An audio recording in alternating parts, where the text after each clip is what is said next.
What a game. If you had told me Manchester United will be winning at San Siro plus keeping a clean sheet, I would have been like, yeah, keep dreaming. Really good game, you know. On the other hand, Tottenham crashing out. I really feel bad, not for Tottenham, but for Jose Mourinho, because what he has done, and now he's come to this club, you know. I think that's really bad result, not only for Tottenham as a club, but for English football, you know. Having a 2-0 lead and you go over there and losing 3-0, but they played really well. Dynamo Zagreb, they played really well. You know, they're a Croatian team. They've been there in the Europa League for a couple of seasons. You know, they played their hearts out. That's what it's important in football. If you don't have the heart, you won't get anything from a match. Okay, anyways, talking about Manchester United, what a game! I gave them a chance because Pogba is back. Donny Van de Beek, he is the man of the match for me. Pogba. I think it hardly took him 10 minutes. Boom, scored. And you know, Pogba and Bruno, they are like your masala dosa and the condiments that are served with masala dosa. You can't have one alone. You need both of them. They are like the same two sides of the same coin. They have to work together. Really good game. I won't say we were superb in all the departments. The defense, yeah, it's becoming solid now.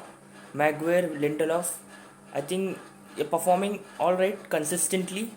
You know, the midfield, that's the problem. They need to go to the transfer, get someone, get a reliable, creative midfielder. I always, you know, I can't depend like okay, Pogba is going to come, he's going to do something. Bruno, it's not at all possible. The problem with this club is the board, the Glazers.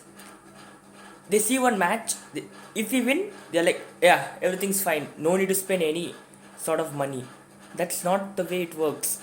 You know, today our midfield was shit. I think most of you all will agree.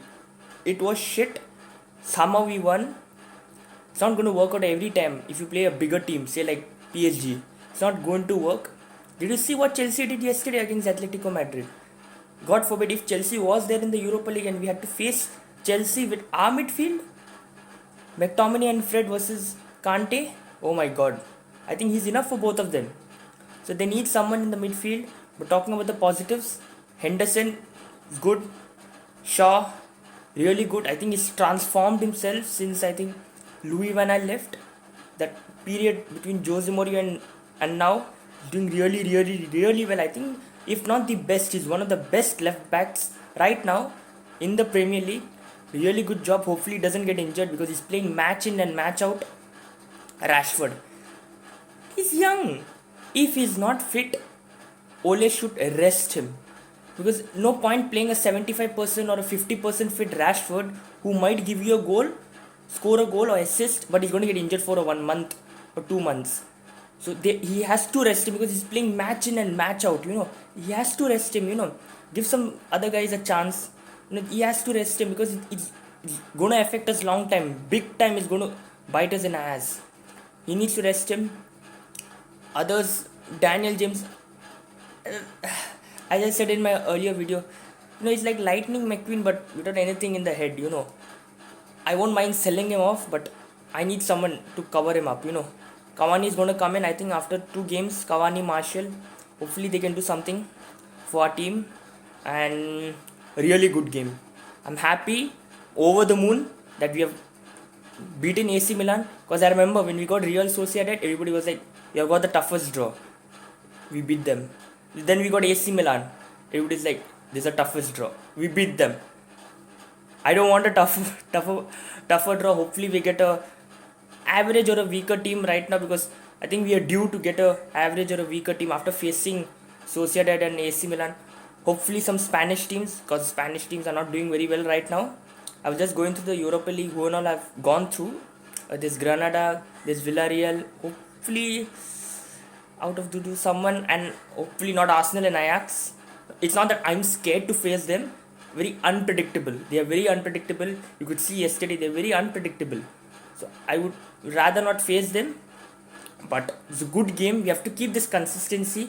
You know, see, a win is a win at the end of the day. Whether you win with 10 players or you win with a shitty midfielder, you win, it's okay.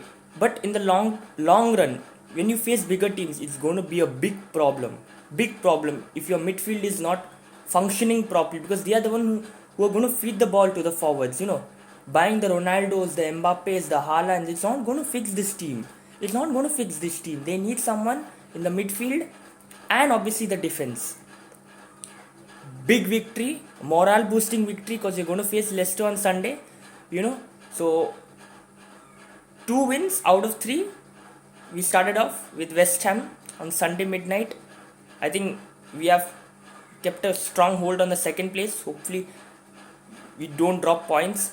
And obviously Leicester, it will be a 5th semi-final. Hopefully we can beat them. Even they are on a hot run. Hopefully we can beat them. And yeah, I'm over the moon that Manchester United have won.